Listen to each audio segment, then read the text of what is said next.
Yəni bu gecə yəni bu barədə hədis vardır ki,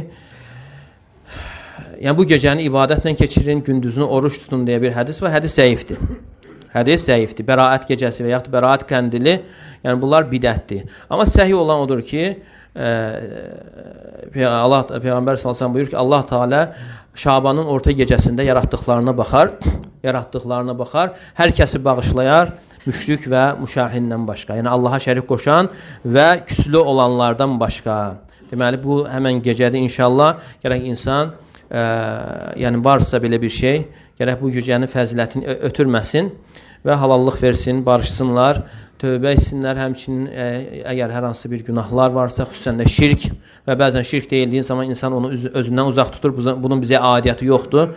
İnsan elə yanaşmamalı, əksinə bilməlidir ki, tövhid əhlində də üz verən şirklər vardır. Hətta belə baxsa, Peyğəmbər sallallahu aleyhi və səlləm sahabələr üçün deyir ki, "Əxvafu mə əxafu aleykum əşşirkul əsğar." Yəni sizin üçün ən çox qorxduğum kiçik şirkdir.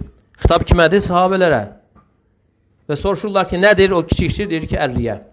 Yəni riyadır. Yəni insanların ona baxmasından dolayı namazını və yaxud ibadətini yəni gözəlləşdirməsidir. Deməli, bu tövhid əhlinə də üz verir. Riya, ucub və digər gizli şirklər tövhid əhlinə də üz verir. İnsan qəlbini yoxlasın. Yəni bu kimi şeylər varsa, təkəbbürlük, ucub varsa, ona son qoymalı, tövbə etməli və həmçinin Ramazan ayı gəlməzdən əvvəl hazır olmalı. Yeni bir yəni səhifə açaraq Ramazan ayına girməlidir ki, Ramazan ayının bərəkətindən, xeyirlərindən əldə etsin, faydalansın. Yox, əgər insan küslü olduğu halda qohumlarla əlaqəsini kəsib, ona salam vermir və yaxud da digər günahlar, alverdə aldadır və yaxud da borc götürüb borcu vermir. Yəni, hansı ki, olduğu halda olanlara aiddir. Bəzən görürsən insanlar, yəni bu məsələ çox səhlənkarlıq edirlər. Yəni, borc götürürlər və özü ticarətdə onu istifadə edir, amma cəmaatın borcunu yəni qaytarmırlar. Yəni, buna adi yanaşırlar. İnsan bilməlidir ki, Peyğəmbər sallallahu aleyhi və səlləm buyurur ki, "Matlul ganiyyi zulmun."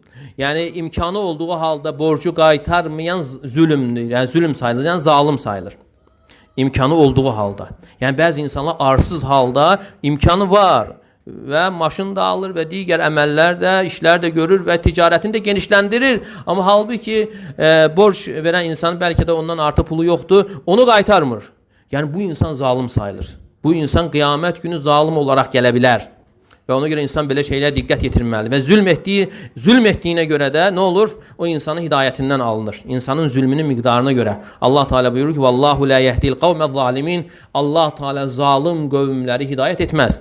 Yəni insan davamlı belə zülm edərsə, zülmü davamlı olarsa, artıq gündəlik onun hidayətindən alınırsa, artıq hidayətdən bir şey qalmır. Yəni insan haqqı haqq olaraq görə bilmir, batili batil olaraq görə bilmir. Yəni həqiqətlər onun üçün çevrilir.